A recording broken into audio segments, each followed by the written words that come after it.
Hello everyone, তো English grammar ক্লাসে সবাইকে স্বাগত জানাই। আমরা ইংলিশ গ্রামারের সাবজেক্ট ভার্ব এগ্রিমেন্টের আমরা কিছু রুলস ওয়াইজ গ্রামার প্র্যাকটিস করছিলাম। তো দুটো রুলস আমরা অলরেডি শিখে গেছি, তো আজকে আমরা 3 নম্বর রুলস জানবো।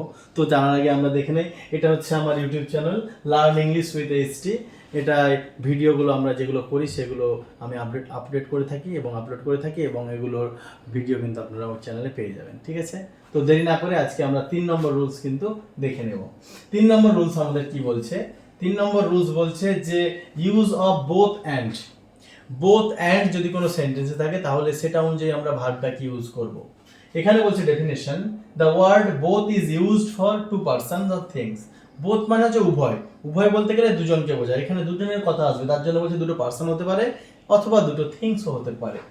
ইট অলওয়েজ টেকস এ প্লুরাল ভার্ব। এবার মাথায় রাখতে হবে বোথ অ্যান্ড এর সঙ্গে কিন্তু যে ভার্বটা আমরা ইউজ করব সেই ভার্বটা আমরা প্লুরাল ভার্ব ইউজ করব।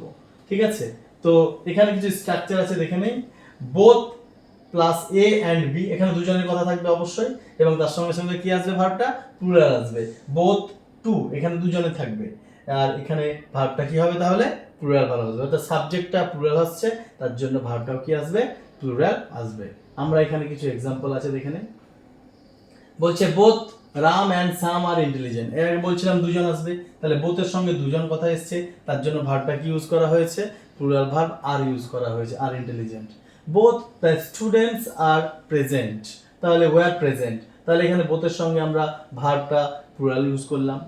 Both of them have completed the work. Them মানে তাদের মধ্যে দুজন বা কয়েকজন বেশি হতে পারে, তাহলে both of them have completed the work. তাহলে আমরা দেখতে পাচ্ছি বোথ অ্যান্ড এর সঙ্গে ভার্বটা কি ইউজ করা হয়েছে? ভার্বটা ইউজ করা হয়েছে প্লুরাল ভার্ব। ঠিক আছে, তাহলে আমরা এখানে কিছু ইনকারেক্ট এক্সাম্পলটাও দেখে নিই। বা both Ram and Sam is intelligent, তাহলে আমরা ভুল করি, এই যে ইজ ইউজ করলাম।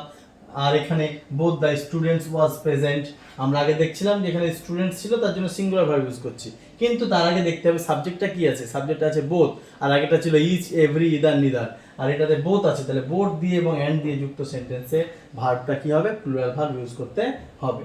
আচ্ছা, এখানে ভিজুয়াল হেল্পার দেখেন কিছু, বোথ দিয়ে আর প্লুরাল ভার্ব, বোথ দিয়ে ওয়্যার প্লুরাল ভার্ব, বোথ দিয়ে have plural verb, both always plural. এটা মাথায় রাখতে হবে আমাদের। ঠিক আছে, আচ্ছা, এক্সাম কিছু tips. Students often use singular verbs with both. বোথের সঙ্গে আমরা কি করি? আমরা ভুল কোথায় করি? বোথ দিয়ে থাকলে আমরা কিন্তু সিঙ্গুলার ভার্ব ইউজ করে থাকি অনেক সময়। সাবজেক্ট ভার্ব এগ্রিমেন্ট অনুযায়ী এটা বলছে যে সাবজেক্ট যেটা হবে আমাকে সেই অনুযায়ী কিন্তু ভার্বটা আমাকে ইউজ করতে হবে, তার জন্য বোথ ইজ নয়, বোথের সঙ্গে হবে আর। ঠিক আছে, তাহলে মেন বিষয় হচ্ছে এটার, এই রুলসটার মেন বিষয় হচ্ছে both always refers to two and takes a plural verb. Both সবসময় দুজনকে রিফার করে, এবং সাবজেক্টটা যেহেতু প্লুরাল সেহেতু আমরা ভার্বটা কি ইউজ করব? প্লুরাল ভার্ব ইউজ করব। এই ছিল রুলস নাম্বার 3। Thank you.